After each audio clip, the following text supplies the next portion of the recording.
Good morning, everyone, and welcome to Talking Horses. Keisha Courtney joining me. Is it the first time we've done this? This can't be the first time we've done it I together, is think it? we've done the show together maybe once before, and it was like a last minute. I was filling in for Anthony, and it was raining off the turf. It was Oh, yeah. freezing, and there was not much to talk about. I've tried to block those days out. Yeah. I think it was one of those like really breezy, kind of cold, almost winter fall days up here. Well, after a sweltering day yesterday and a Yeah. warm day Friday, yesterday was really pretty warm.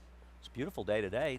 Humidity cleared out. And I tell you what a day of racing yesterday. Not just here, So but good. Churchill Downs as well with that huge performance by Olympiad. And I mean, I thought we saw two really, really tremendous performances. Life is good. You knew he's kind of one of those rare talents, so to speak. And him coming back, going shorter yesterday than Nehru. And you and I talked about this. He's one of those horses who's been hyped a lot, but he consistently has lived up to the hype, which is exciting. And seeing him come back, Todd Bletcher saying that's a prep for the Whitney.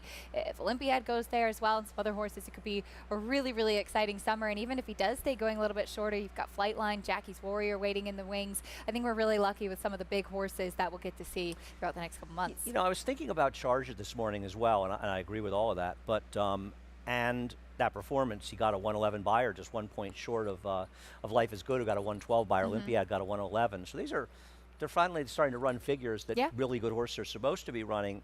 And he won by 23 lengths. I don't think you and I realized how much he won by. I don't know about you. I knew it was a lot. I didn't realize it was 23 lengths. What did Frost do in the Met by 22 lengths? Did he win that Met by 20? Oh, I Maybe it was believe less. So. I don't know. But the I was exact comparing margin. it to Frosted's Met in my mind because, I mean, to run the 111 by, we always knew that Charger was good. Could the one-turn mile have suited him very well? Because now the case is going to be, can he repeat this performance? And Todd Bletcher had said he could run the Jim Dandy. He's already said I could also train him up the Travers. You could imagine that happening as well. I mean, if he's able to run numbers like that, he would be at the head of this class, unless other horses, and they may improve as well. But it's starting to be a very, very deep group of 3-year-olds and older horses. Chad Brown has the four-headed monster, so to speak, waiting in the wings, or at least three big ones throughout the second half of the year.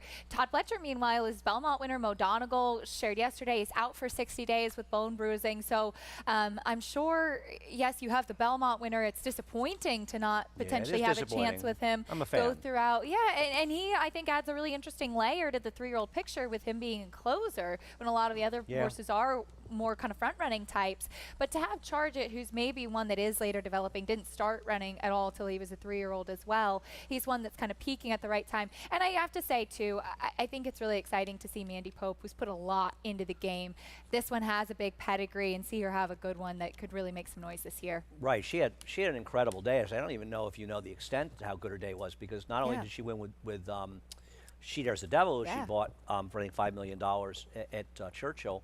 But she also had a first-time starter win at Monmouth that Chad Brown trains. Oh, I didn't know that. Yeah, Frankel, first-time starter. day That ran for it, sure. won easily and ran an 84 buyer first time out at Monmouth. So she didn't just have the two big stakes, but she also had the first-time starter. So quite a day for her. And listen, she put a lot of money into the game, so it's nice to see her reaping some rewards at this point. And we'll see how things are going forward. Going forward, have to ask yourself, if you're not a member of Naira Bets, what you've been waiting for. Well, Javier's asking you why you aren't a member. Those E5 racing silks. I haven't seen Bob Edwards in forever. You probably saw him in Florida. Does he come to Gulfstream much? Or Sometimes, not really? yeah. He still runs quite a bit of Florida, quite a few Florida breds down there, yeah. His house is all set up in Saratoga. The plants I'm are sure out, it is. so ready to go. I've spent some evenings in the backyard with Bob. It's actually nice, you know, hanging out by the barbecue pit. Yeah. We'll use the promo code MATCH200, and we will match with $200 of your initial deposit. Head over to NairaBets.com if you are not a member. We also have the contest coming up next Saturday. You can play it on track. You can play it online. It's the Stars and Stripes Challenge for our Stars and Stripe card, which includes the Belmont Derby, the Belmont Oaks, and that's the beginning of the Caesars Turf Triple. We also have the Suburban that day, as well as the Victory Ride. And head over to Naira.com/contests. And finally, the show today, 12:30 to 1:30 on FS2. You're on early. We're separated for the first time this week. I know. I'll be reporting when you're on the desk later, though. Okay, so nice. You'll still get the pleasure of hearing my voice. It's great, yeah. And 1:30 to 5:30, you're on early, and then you're reporting late, and I'll be on with Greg later today from a little before 3 until 5:30. All right, let's get started on a card. I think that you and I have a lot of similar opinions today. In the first race today, I had nothing else to show. I thought I'd show the workout for strong finish. And Rudy Rodriguez had a winner to open the card yesterday. You know, it's funny. I had heard it after somebody told me afterwards. John Velasquez rode that horse. I thought this horse actually looked pretty good. Not great, but pretty good. 10-1 at the OBS April 2-year-old sale, sold for $95,000. This is a colt by Taprit, who's had one winner from 7 starters. I thought that the workout was fine. Asked along a little bit earlier. He looked to me, he actually has a pretty good stride, was moving quickly. Thought it was not a bad workout. And sometimes too, and you mentioned this the other day, the works over synthetic at the 2-year-old sales are a little bit tough to gauge. I think you need to look at them relative to some of the other big works of the day. I'm assuming that we both have heard that the one certified lover boy has been working very well. I've heard from like 6 different people this horse can run. So who knows what'll actually I heard happen. he's working well. I didn't hear any like specifics tips. I'm assuming it wasn't the 54 workout for Ray Handel. Mendelssohn, we haven't seen that many Mendelssohns, right? Do we see one winner at Churchill? No, he hasn't had a winner yet. No? They've sold well at the yearling and 2-year-old sale, so I'm excited to see them. Hasn't had a winner yet, at least when I checked DRF yesterday. But yeah, as far as the Clocker report does go, this horse has actually been showing good speed from the gate too, which is key given the fact that it'll break to the inside. The 2 Lost Ark is a half to Idle and Nest, and it's interesting. When this horse sold at Keeneland last year, I think that's probably before Nest made her debut. So, but I mean, they must have known she was pretty good, and it's just sort of interesting with all of the horses that Mike Rapoli and Vinny Viola buy at Keeneland. They dominate that meet so much.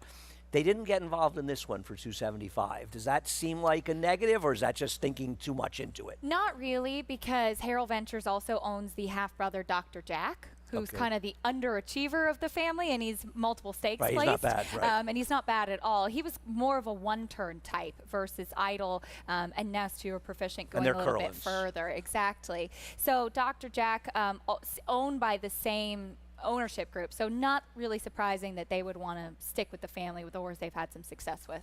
All right. I'm looking forward to seeing that Pletcher Maiden Breaker. I mean, obviously you had that one at Monmouth that ran the huge figure. Impressive. I mean, I'll see if we see her in either the. I mean, I would imagine if they're going to run her, they would run her in the Schuylerville to hope to get to the Spinaway as opposed to an Adirondack, and they wouldn't go to the Spinaway because the Spinaway being a Grade 1. But also the horse she had, it was a Rapoli horse that won first time out and got like an 84-ish figure. Something like that, right? I don't. I'm terrible with names. I think it was something with Ready Eddie. Very professional winner. Yeah. I remember I was saying, and actually I talked to Todd, and Todd agreed, that it wasn't, comparing to Witt, he was so much more professional. He just seemed so much more at his act together. Be interesting to see if we see him in the Sanford Special. I imagine we will. I hope we do.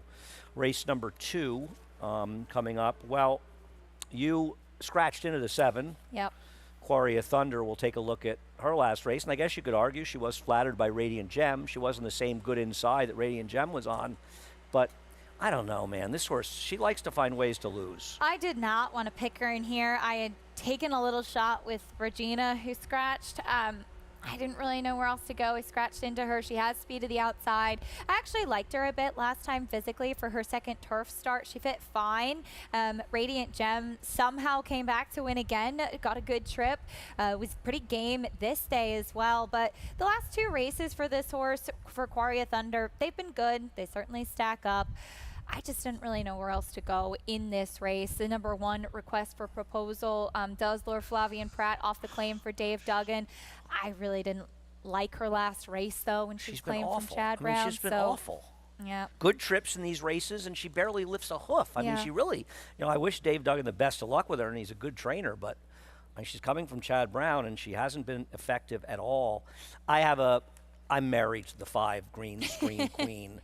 And when I lose money on her today, I'm going to lose money when Rob Atras shortens her up at Saratoga in her next start, if for some reason I don't cash a bet, which is so rare. She had a real trip in her first start, and I thought she actually ran a very interesting race. And then last time she draws that ridiculous outside post. They'd just taken the rails down. You wanted to be inside on the inner. And there's nothing Kendra could really do when you've got that post, unless you just go into an all-out gun to the lead, which in retrospect maybe even better off doing. She would have gotten buried anyway, so it probably wouldn't have mattered. So she gets caught out wide the whole way and chasing outside and just in the worst spot. I mean, she did get the 2-pat in the turn, to be fair, but at that point, she had just already expended so much energy, and I have to give her one more chance. I didn't bet her last time because the post was so bad, but I have to give this filly another chance, and she finds herself in the right spot to give a horse a chance because it's not a good group. She was kind of in no man's land last time out. I think it's a good way to put it. She was a horse I really didn't like her very much physically last time, and that's why I backed away from her in here. The horse that I thought was a little intriguing, and I ended up putting her fourth, was Exotic Cat, who was just really did not look fit off the layoff last time out and was wide trying late, kind of spinning her wheels a little bit. Looked like a horse that just got a bit tired. I thought with Luis Saez climbing aboard, she was one a little sneaky underneath. I toyed with putting her a little bit closer. She hasn't shown any speed in her races as of yet, concern, but but she's second off the bench here. She should be stronger. Maybe she's one to pick up some pieces. And she was wide early in the race, that's for sure. So she does have some excuse. Race number 3. I think it's a race where, listen, Quarry of Thunder may win at a very short price, but man, is she a tough horse to take at even money or less, especially. Race number 3, I think it's no surprise that Grudge was the one that comes out because she had just run here the other day. I also think that she's a black belt's the stronger half of the entry and probably is the horse to beat in this race. We're both going to try to beat her. You use 2 in front of her. I sort of split them. Girl at Toscanova will show her video. I know you picked her on top, and you can talk about her. So this is her win, I think, 3 races back. Yeah, her maiden win. She kind of dropped back into a stalking spot and then took over the lead and held clear in the center of the track. I thought it was a good effort from her that day. Last time out in that off-the-turf race, she actually was a little bit more aggressively handled, but I think that was more than anything because she just broke so sharp last time, and Joel Rosario kind of let her go to the front, and unfortunately she ended up getting caught in a pace duel, and the winner, Jason Bryn, was kind of in that garden spot right behind, but she's one coming back down to the 25,000 level. I thought that she was logical. Charlie Baker's been in good form, and as we often mention with Joel Rosario taking them out too, she cuts back to the 6, which is a bit of a concern for me. She has one going 6.5 before. I prefer her a little bit longer, but maybe she'll settle a bit as she does cut back. Yeah, I don't worry about those distance things as much as some people do. It doesn't make me right. I did think it was interesting. He ran this spot at 6, but she did run well last time. She drew with that Tom Morley horse, and I thought she ran well in there. I think she's very logical, and I'm going to use any of the 1, 2, and 3. I almost went 2, 3, 1 like you did. I just thought Cadeau to Pay would be the better price of. He's got Cadeau to Pay, the 7-5 favorite. Yeah. Cadeau de Pie, gift of peace. Okay, I would have her third at that price. I assume that she's a black belt will be favored in this race. Maybe those are connections that can't really be favored. I misread this race badly. It never occurred to me that a Cadeau to Pay could be favored in here. If she's favored, I want no part of her. I actually thought she'd be the 3rd choice behind the 3 and 1A, and I probably misread it. If David's got her the favorite, he's probably right. She just hasn't won in a long time. Yeah, but she's got excuse. She's not a turf horse. She's running against Teleperfect Tail, and even To a T is better than these horses. She was wide against a Gold Rail on January 23rd. The next time out, those horses are just in better form, and I think she's run well in her races. I thought she was dirtied up enough that she wouldn't be a short price. If David's line is right, I want absolutely no part of her whatsoever at 7-5. I never looked at the morning line here, but I picked her thinking she would be the 3rd choice. If she's that price, I would pick. Honestly, at those 3 prices, I'd rather pick she's a black belt. To be honest with you, I didn't think she'd be the 3rd choice, but maybe she will be because the connections are not exactly connections at a short price. She ran very well. She's a black belt last time. But that's what I was going to say. I think because she does have lower profile connections, she may kind of fly underneath the radar. I think she's an honest horse, and this is the right spot for her for sure. I thought that was a big race from her last time to hold on for 3rd. Yeah, I think if she runs her last race, the other 2 horses could be in trouble. So we'll see how it shakes out in the win pool. We'll move on to race number 4. And race number 4 was one of these races that, for me, there were a lot of horses I kind of didn't want to take, but they're all the contenders here. Yeah, I agree. And like the horse that you have on top, who I have second, and we'll look at Almanzo's last race, and it's funny, it's rare you see this in the comments, and I'm glad that somebody has the courage to use it, because I was watching, I said, she really hung. He hung, excuse me, and then there it is in the chart call.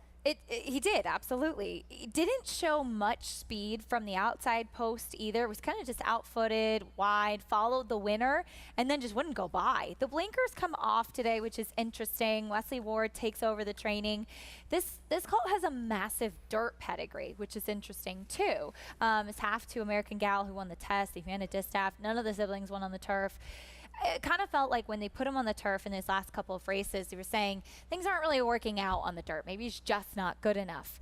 But I kind of was going through, Andy, every single horse in this race, and I could find a reason not to like all of them. And this was a horse that I felt, with Joel Rosario aboard to the outside, could potentially get a good trip in here, blinkers coming off. Hopefully we'll be able to see him time things well, because I think he's the type of horse that you do need to time things right.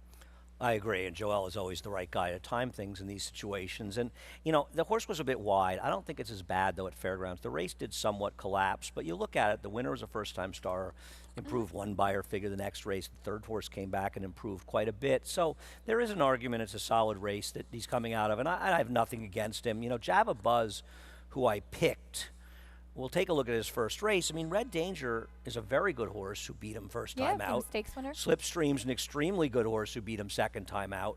Something obviously went wrong last time, not just because he ran as bad as he did, he wasn't going to beat Slipstream anyway, but since we haven't seen him in a long time. Now, Linda Rice's numbers off of layoffs over 6 months to a year, turf races, turf sprinters, not particularly good. He's the one that I think is the most upside. And Yep. this was his 2-year-old debut in the race. You could see him closing on his left lead to the outside. He was very green. Red Danger was professional there. He went on to run really well over the winter for Brian Lynch, too. Slipstream and Grand Sonata, the top two from the last race, both became graded stakes winners. And then I thought Java Buzz just really didn't show anything. He was completely washed out before the race as well. Has been gelded coming back. And the question is he going to be ready to go off the bench? But he's a horse that I thought really had the most opportunity to take a step forward. Why does that happen, that occasionally our voices very get loud in our ears and go away? I was comforted to see it happen to you as well. Yes. Thought maybe I was just losing my mind even more quickly than Well, I thought. that could be happening, too. Yeah, I think they're both very logical horses. But the other thing, you know, I don't think they're the only horses in the race. I mean, you've got Sinwid. It's just very odd. Runs first time in synthetic, runs very well. Then comes back. They try the dirt, not the turf. Stinks the place up. But it's a European dam side. Yep. I'm not going to be surprised when this horse is a turf horse and runs well. Well, Lael Stables has actually had the whole family. And I think it's pronounced Kinwood, from what I could understand. Kinwood? I think it's a place in Pennsylvania. That's what Kurt Becker said last time. Yeah, so well, that's it's where I'm going. Pennsylvania, so it's...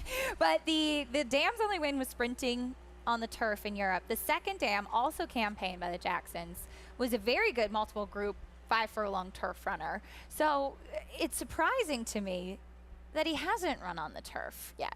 And that's what I thought was a little odd. He's been up at Saratoga with Wesley's assistant, Lauren, and has had an opportunity to train on the turf up there, which is certainly a positive sign. I didn't really know what to do with him. I wonder if Wesley's had a lot of other turf horses to run in the maiden turf races Yeah. they ran sprinting, Fair and maybe point. he decided not to run this one or wanted, you know, just take a shot in the dirt, not room. And even Legends Can't Die, they paid a lot of money. This horse worked. I'm sure you looked at it. Yeah. Worked 20 3/5, the 2-year-old sale. It was an impressive workout. It's not really a turf family, though. That's the problem I had.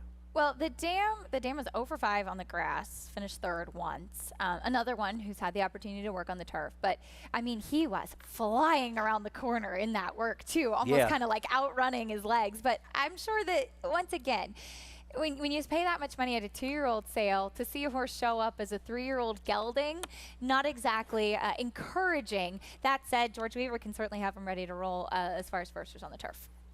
See how that plays out. An interesting race, actually. It has potential to be okay. And it is the first leg of the Pick Six. Pick Six was hit yesterday, and we were talking about it. It paid about 50. There was no winner that was impossible in the sequence, but it Right. was a tough sequence to put them all together. Charge It was really the only short price, the only short price. And the late double, too, there were some big prices. Even the Todd Pletcher first-time starter. Boy, did that horse run. Capensis, Got a 91 buyer, that horse. big effort, no turf pedigree, just flew on the turf and was a generous price in the sequence. Apparently, David Argona was telling me that horse had been outworking the last winner on the turf in Saratoga last year. Jerry the Nipper? Yeah, Jerry the Nipper. Oh, interesting. And so they ran, I guess, in the same day. And you know, for what it's worth, both wider turf races were wire in the inside. Yeah. Jerry the Nipper ran very well on the grass. did. I mean, he's always been a nice dirt horse, but he seemed even more proficient on the grass. Better, yeah. Yeah, he was good yesterday. So the fifth race came up. An extraordinarily tough This is race. tough. I mean, this is This is a fun tougher than race. some graded stakes that you see run. You and I have landed on the same horse. We'll show Win from Within's race in the cliffhanger, and I'll let you talk about He it. ran so big this day. Broke out a little bit, got right to the lead. This is a horse that I saw quite a bit down in Florida, has a lot of early speed, and it's just an honest horse that Jorge Delgado put back on the grass in Stakes Company last time out, and he brings him up here to try runners in New York. Got pressured. The top two was dueling up front. The one that he was dueling with, Andy, finished last, and this guy dug in so well to finish second behind Kentucky Ghost. Yeah, the horse that dueled with is a horse that had beaten Microphone. Yes. And run 100 Buyer down Yeah. at Gulfstream, and the horse that just to put the horse finished last was 5-1. So not only that, but the horse had run 89 Buyer, 100 Buyer, 88 Buyer, and then Yeah. ran a 67 Buyer. Right. The horse that won this race was frustrating. Was actually, and actually I meant to bring this up to you, was the last place finisher in that turf race at Derby on Derby Day, the Oh, Turf yes. Classic, where Yeah. we just knew all those performances were phony, Right. and came back in 3 weeks. We were talking about the Kent yesterday, and Main Event won. Yeah. Is that Weaver. Weaver, yeah, it's a nice horse. Yeah. That horse had been on the rail Yep. the entire time in the American Derby. Yeah. And I looked it up because the Clement horse finished second that had run in the Elisar. yeah, that had run in the Pennine Ridge. And I looked at it at home and I saw that horse and I said, oh God, I was going to text you, and I was thinking I should have bet. If I had looked at that race, I would have bet that horse, because the horse was on the rail every step of the way of the Yep. American Derby and run lousy, and that's why the horse managed to pay 4-1. I mean, there are rewards playing those. I agree with him. Win from now. Listen, this horse has to come here For sure. and duplicate that effort. But this was a horse that didn't come out of nowhere.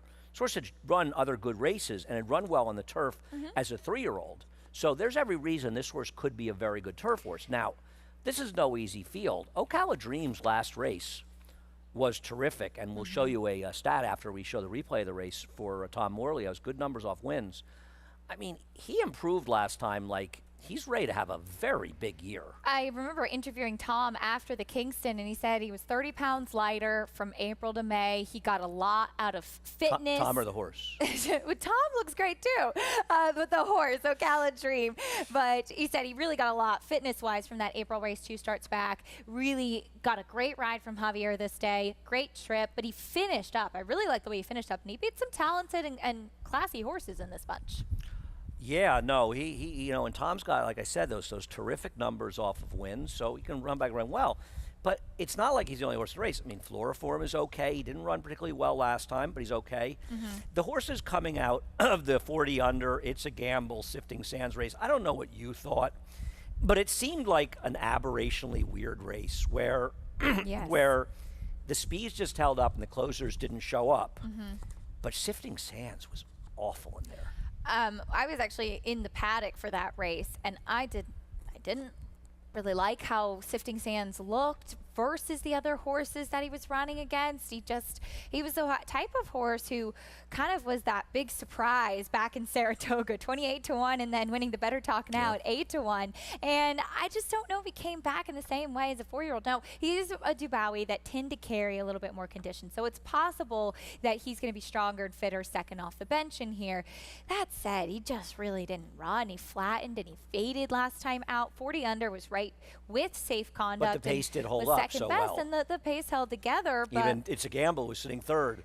he in couldn't that make race. a dent, right. though. Yeah, I don't know what to do with those horses. I don't love that race.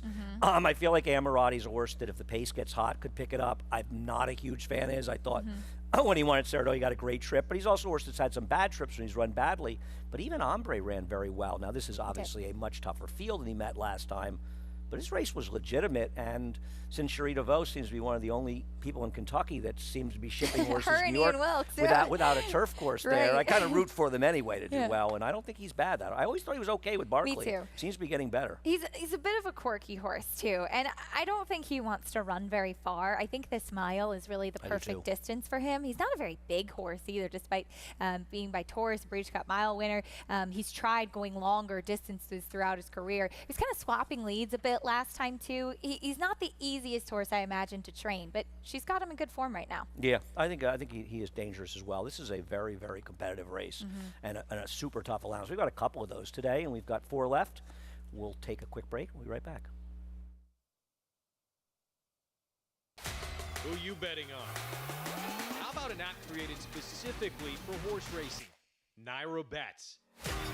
We specialize in thundering hooves, fist pumping, and boosting your bankroll with robust weekly promotions. And offer betting tips from actual horse racing experts. Bet all day and night, nationwide. Get the action and thrill of horse racing with Naira Bets.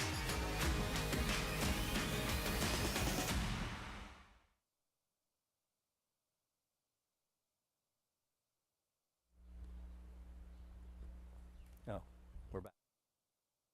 Feeling in my ear. She's Acacia. I'm Andy. I'm on this side of the table today, so like I this. feel really like discombobulated. Like I you're should not in be control.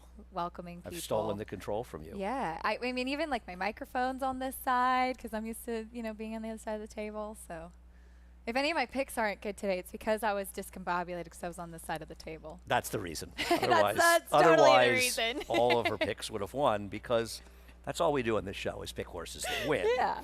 Race number 6. I guess the question, race number 6, is do you think that Lunissima is going to finally get it done, or are you sick and tired of seeing this horse finish second, albeit against better horses? And here's the second last time to Cousteau, and got a very good trip. Forwardly placed horses did well in here, and I think that helped Cousteau a little bit, a horse that I think you and I both liked actually last time in a price. I'm not against him. I'm just sick and tired of seeing him run second, but he has lost to better horses than he faces today, to be fair. He has. He really has. He's faced good horses, I mean, all throughout, really, his career. He's not the most consistent type. Lately, he's been consistent, just unfortunately not consistently winning.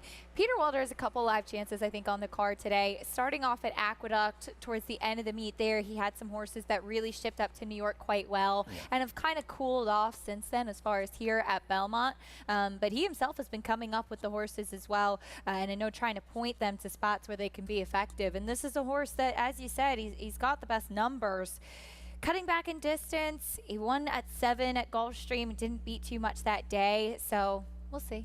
I don't worry that much about it. I mean, I guess Motion to Strike could wire the field, but he's beating up on just this field is in a different galaxy, I think, than the horses that he's been running against. We have seen the inside be pretty good the last couple of days. I got a replay for the horse that you ended up liking, Mosifus, a son of Mosler. Comes out of a race, and the one thing that bothered me about his last race was it was a race that the speed did really hold together. It did. But I thought it was a decent effort, and he could build on that. He's okay. I agree. Mike Trombetta opts to bring him here to New York. He actually broke his maiden in stalking fashion and did so pretty convincingly. And those waiver maiden claimings in Maryland are often made in special weight caliber. Obviously, you do wonder how that form transfers to New York. But I thought that he did it really well. And he's by Mosler, who's by Warfront, and ironically enough, not a Maryland bred, a Kentucky bred. But It is weird. I noticed that. I assumed, I was he's confused. not a Maryland bred, but no, he can run for the waivers because he's a Maryland sire. Exactly. Right. Exactly right. So I thought it was a vote of confidence bringing him here off that effort. No, I agree, and I have great respect, as I know you do, for Mike Trombetta as well. And I'm always looking, when he's shipping horses, I always feel like he's a super smart guy. He's not shipping now. Listen, we all think we pick horses we think they're going to win, and train, you think you're right in the right spot. But I'm like Graham Motion would say to me in Saratoga. He'd say, I really think I hope and think I'm bringing the right horse to Saratoga, and sometimes it works You out, try, and sometimes I yeah. just get my butt kicked, and it's just the way it goes. I feel like I'm married to betting Dafuski Island off the claim for Charlie You're married Baker. to a couple horses today. I've always felt this horse could have been a good horse, Yeah, and it I just agree. felt like it didn't work out for whatever He reason. didn't really progress. No, not at all. Now, he ran well in his first start. He ran very well in his third start, even though he lost that race by a bob. That was... I really thought he got up that day. That's one of the Yeah. craziest photo finishes I've ever seen a horse lose. I can't remember if Christoph had another horse running, maybe in the Phillies race that day or something else. I can't remember what it what's was, his- but for some reason we were watching that day. Senbai wasn't running because he would have No. been in that race, right? No. Well, the horse who won is a half to... But we were rooting for Dylan and really thought He got up in that race. I thought he. Well, I think this horse, the Adios Asher, the trainer, was it Larry Ravelli had come in with a horse Yes, it from was. Synthetic, That's and I what think it he ran. was. Was it Cinco Charlie? There's somebody who's a half or full to this horse that ran like in the race earlier. I was talking about it with Steve that's a good Bick. point. That was why the whole thing I came up. We remember were actually that. talking about it. Yep. But it was a crazy photo.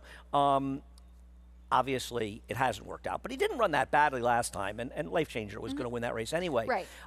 So I'm going to take him off the claim for Charlie. One off the claim off a layoff, which he rarely does. The other day, I don't know. He's gelded the horse. I And think I'm, that's an interesting point that he's been gelded, too. yeah. I feel like I want to give Charlie a chance to see if this horse, it's not like he runs the horse back for a tag. Obviously, he's still eligible for non-winners of one New York bred condition. So if he wins here, see where he goes. I'm going to be curious to see that. This feels like a horse Charlie might do well with. It could be a little bit of a crafty claim. Yeah, we'll see. Race number 7. Race number 7 came a terrific race. I mean, I think the problem for everybody in here is that Higher Truth is in here. And what's different for Higher Truth than the race we're looking at now is that she couldn't control. He can't control here. She's not going to get the lead in this race unless Star Seeking gets the dopiest ride ever. And I have a hard time believing, that Todd Pletcher and Jose Ortiz are going to rate the lone speed. And I imagine that's why Todd's running this horse, thinking I could be speed. Maybe she could stretch her speed a mile and 3/8, which I wouldn't be shocked if she does. Right. I don't know if Higher Truth, is as good as this race suggests. I agree. She's obviously not as good as Shantasara, but Shantasara is better going shorter. She won this race because it was a slower pace, and she's just so much better. And I wonder what's happened to her. She hasn't run since Keeneland. No, I know. She won the QE2 there, right? And Right, but then she ran then second to that's right. the Regal Glory Yep. and ran terrific, and then she's did. been out. I have to ask Chad Brown, but sorry to see her on the shelf because she's such a terrific horse. I don't know. I just feel like she might just be too good for these horses. I really tried to pick against her. So did here. I. I really tried. I got like really goofy. I nearly put Mia Martina on top because I do think that she wants distance and should be able to. Theme song for America's Day at the Races coming in our ear now. It's always my favorite part It's, of talking horses. Yeah, that's a lot of fun. I do think Mia Martina wants the distance. That said, I didn't love how she finished up in that race. I think that Lady Rockstar is a nice horse. I think that she's fine. I think she's intriguing. The wild card of the race is Light Stars, who comes in for the first time from France, has been proficient going these long distances. Now, she was purchased at the December Arcana sale for Waterville Lake Stables and makes her first start here How much in they the pay? U.S. About the equivalent of $200,000 U.S. Is that high or low? That I'm not sure. I mean, Guess it's she a has line. run. She did run in the Prix de Diane. She Right. was well beaten that day, Right. but 6 lengths in the Prix yeah. de Diane is like losing by 15 lengths in a lot of races because the whole Yes. field bunches. Yes. But it's not like she totally embarrassed herself, and Joan of Arc's a tremendous Right. horse. So Christophe has these terrible numbers with the Europeans, and it's not that he doesn't win with Europeans, he just doesn't win with them first time out. And I threw in the first time Lasix. They're probably mostly first time Lasix. It just seems like all too often they need a race. Having said that, in this field, I think you have to be scared of her. she's got some quality for sure. And she's won. I mean, I watched, as I'm sure you did too. I watched quite a few of her races over from Europe as well. She's not one that kind of lags at the back either. She's usually kind of a mid-pack type of runner. We'll see what she does off of the layoff in her first start here in the U.S. She has been training well up in Saratoga on the turf course, getting ready for this race. I think they've got to get around Higher Truth. I thought these two were kind of the main two in this race, but there are a couple other fun ones. I don't know. I don't think our Callie Kim is near good enough, but she is the half-sister to Temple City Terror, who Brendan Walsh stretched out going a mile and a half on turf, and he takes over the training of this mare. She won going a mile and a quarter last time. And that that's off why the turf he has race. this horse. Yes, because he I trained was Temple wondering City why he had Terror. this horse, and yeah, that makes and the perfect sense. pedigree says she wants distance. The class is the big question, but she's intriguing with that pedigree. She's got to improve an enormous of amount course. to be competitive against Of these course. horses. But that's an interesting. You know, I'm looking at a couple of them. See, of the horses that I would want to take out of the Les Rockstar races, Flanagan's Cove, she just completely took herself out of the race. She did. She ran a little like Hungry. That is not Hungry Island's the Hungry dam. Kitten, The right? Hungry Kitten. The way she just started dropping so far out of Yeah. races that she gave herself no chance, even though that race collapsed. Maybe she'll be better. Cafe Fleur interested me a little bit, stretching out for Chad Brown. I mean, you probably watched the last race at Churchill. She saved ground. She was running at the end, but I wonder if Chad's putting her in there thinking, I don't know if she's any good, but maybe the way she's running in, maybe she'll be better going longer. Sure. But she ran shorter in Europe, so it's not like there's any reason to be confident that she wants to go long. Yeah, she won a mile and 3/16, both on the all-weather in France, and she was one that didn't really wow me. But I do think that it's interesting that last race, as you mentioned, suggested that she could potentially move forward off of it. And the horse that beat her, Gladys, the half-sister to Rachel Alexandra. Yeah. Lil Kim? Or Yep. Lil Kim? Lotta Kim. Lotta Kim. Lil Kim's a rapper. Well, it could be a horse named after her. Yeah, but Gladys, I don't know if she was with Kelsey Danner towards the start. I don't know who she's with now. She still is, but actually much better turf horse. Whenever I think of that, I think of Jess's Dream. Mm-hmm. Crazy. That crazy close at Saratoga. I can remember watching it and thinking, who is that horse? Never ran again. Perfect Sting, the 8th race. Perfect Sting, a Frank Stronach horse, a tremendous horse. Joe Orsino trained. I was talking to, our starter, Hector Soler, he worked for Joe Orsino. I didn't know that. Yeah, he was talking, we did a podcast, and he was talking about all the good horses that Orsino had when he worked for him. There's really good horses for Stronach, she being among them, so that's probably kind of fun for him. So, Love and Thunder. You're really going against Love and Thunder. I like that. I'm curious to hear what you're thinking, but I look at it. We'll get a replay up for last. It feels like Chad Brown has had some very interesting milers over the years that started out and they looked like they weren't very good and they really came into their own. I think about Off Limits, a horse who might have won a race like this, and how she progressed and got better and better. Era and Regal Glory, what she ended up doing last year and how they got better. I'm not putting her in that category. I mean, I will say that she had some bad trips, some of them are her own doing, some of them not. And she did really put it together with this big run last time, and she did run well. Mr. Karras came back and ran lousy in her next start.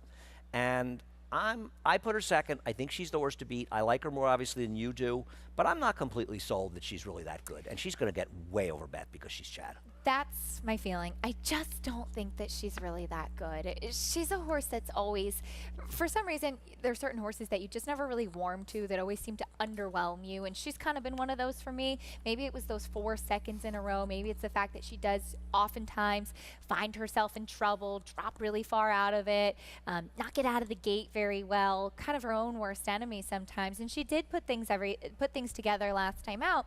My question was really, can she repeat it? I preferred the horses coming out of the Intercontinental. I thought that Flower Point. We'll run that race. Why don't we run it? Flower Point was really up against it. She was really inhibited in that race last time out in the Intercontinental. I love her stretching back out to the mile. I think this is what she wants to do here at Belmont. And she, I thought, overcame the most adversity. Yeah, I mean, Jouster should have won this race. She ran really well. well. She was unlucky. Yeah. But, when you stay in the fence and it's a big field, you're going to have to get a little lucky to get out. She didn't. And if she had, she very well might have won. The problem is, and the reason I like Flower Point partly, and we can go right into the replay of Flower Point's race and plenty of grace as quickly as you can get that up when we're done, is that Flower Point made the wide move in that race, 3-4 wide around the track. And in a race where the first 3 finishers stayed in the rail every step of the way, the rails had come down, it felt like the outside runners sort of had no chance, and you were hinting at that. And you go back to this race, I know, Lee, that Plum Ali didn't come back real well, but technical analysis probably needed this race. She came back with a huge performance in a subsequent start down in Maryland on Preakness Day. And did she do a ton of running? No, but she ran enough, and I'm not sold on her. I think she run some okay races, but she's the only horse in this race, and I think it's the same thing as you. I could make an excuse for her last race and say she's maybe a little bit better than her recent form looks on paper. And she also ran that ridiculous turf course at Churchill, 2 back, and I'll throw any horse out for horses there. So I can make an excuse. And some very good horses that day too. Yeah, right. But She obviously had no chance, but also she didn't do any running. But I'm not. I mean, too many horses did no running on that Churchill course that came back and ran back to their good races, and she has so many. My thing about Jouster, you have second. I do have her third. How's she going to win this race with Cheermeister in here? Because she's not getting the lead unless Cheermeister fails to get out of the gate. I thought it was interesting. I did read an article, as there's no turf racing at Gulfstream this winter, or this summer rather, as they're redoing the turf course. Are they off it now? Because they had been on it. They have been on. I believe that they're off it now, but no turf racing scheduled throughout the summer. So the Palmers are opting to send now the mare, Cheermeister, to Arnaud Delacour to run up north instead. And he had said that she might need a run. She really likes a firm turf. She's not bad. I mean, she's pretty good. She was I mean, look at the prices that she went off too. She was one of those ones that was really kind of always underestimated. I remember when she was running because it was fun following her and some of the horses and performances that she gave on the turf. It's a big layoff, nearly 2 years. Right. But you know, I think it'll be interesting to see, and especially given her running style, she has one way of going. Oh, she has to go. You know, Yeah. I'm looking at her PPs, and since you look at PPs and you remember things, so I loved Highland Glory. I always loved those Bonner Young horses. She had a lousy trip in her next start, and she's disappeared. Yes. She never, maybe she ran one more time, or maybe it. never ran again. To just ask Bonner what happened to her when I see her in Saratoga. She's one of my favorite people. She's overcame that was the weekend we did shows when the pandemic had Yes. started, and we were doing. I went out to Aqueduct, and I was alone up in the studio up in the third floor, and I took they had a car pick me up, and the pandemic had just started, and everybody was totally freaking out, right? So they had a car, really, a car pick me up at home, and totally clean everything. But I was just so completely freaked out, and at that point Yeah. you figured COVID was everywhere, and you were going to leave your house, and you just didn't know anything. pigeons are carrying it. And I went for 2 straight days. I think this was the second one, and I was supposed to go on Sunday, and I just said Yeah. to Tony, I said, I'm too freaked out. I can't do it. And then this was reminded me of, and I imagine a lot of people watching remember Yes. how those times, which fortunately are at least a little behind us. Let's look at Messidor, who you've got third. I just feel like Messidor beat a much, much weaker field, and that was Agreed. the Mr. Karras thing. She didn't run well in this race. I just don't know if she's good enough, but maybe she's improving, and it's not like she's meeting anybody in here that you feel is that frightening. She's stretching out to the mile. Christophe was saying that she really just loves the one turn here at Belmont. The mile should suit her. Her first 2 races with the barn were going a mile, and she had trips in both of those. Serious trips. So she was one of those ones that always kind of found trouble. And luckily it seems like that's not the case so much. She definitely improved second off the layoff, having that race under her belt fitness-wise too. I agree she's facing so much tougher today. But as you and I were kind of talking on the show yesterday, this is a race I think where everybody is looking to either take a step forward or kind of get back to some big form. It's not really like There's no killers in here. There's no, nobody yeah, frightening. There's no like one big name horse, oh, you're not going to beat that one. You can really kind of make a case for anybody to take a step forward at this point. And even though Rob Maciello ignored my text the other day, I don't want to just completely leave Giggle Factory out because she is in terrific form. She was This is a supplemented to tough this spot. race too. Well, they were Yeah. hoping it would rain. Yeah, that's true. Sorry, it didn't rain. Didn't rain at all. No. I mean, we ended up getting We got nothing. lucky, yeah. All right, race 9. We do have to get moving because you'll be on in about 5 seconds on the show. So the last race, take a look at Ocean Reserve. We both took a small shot against Ocean Reserve, but I don't think we should deny. No. Good setup or not, fast pace or not, this horse ran, and this was a very tough field. And last he was time. beaten by a Chad Brown runner in Asymmetric that had taken a lot of money, was the horse to beat, and he put on a good show running with him as well. Second off the layoff there, he's now making the 3rd start of his form cycle. Kicking on really strongly, I thought. This horse ran a big race. I thought Ocean's Reserve definitely worthy of taking a lot of attention in this spot. I've been waiting for Rafua to cut back in distance. Horse that I was familiar with seeing him down in Florida. This is the other chance for Peter Walder, as I First had time New York mentioned. breds. First time against New York breds, and I remember after his first race, I know Louis Duco got quite a few phone calls. So somewhere along the lines, Paradise Farm and Peter Walder, perhaps out of his last race, purchased him to bring him up to run against New York breds. Thought he was intriguing. Makes sense to run in these races, and Yeah. I definitely, obviously, think he can win. I just got a text from our favorite cameraman. No disrespect to Kyle and the rest of the crew here. Oh, Dennis, I like you, Kyle. our friend Dennis Dennis. Cracker? Dennis checking in. Oh, hey, Dennis. I know Dennis is great. Dennis you worked with the Gulfstream for Oh, many years. For years, yeah. He's never passed a race.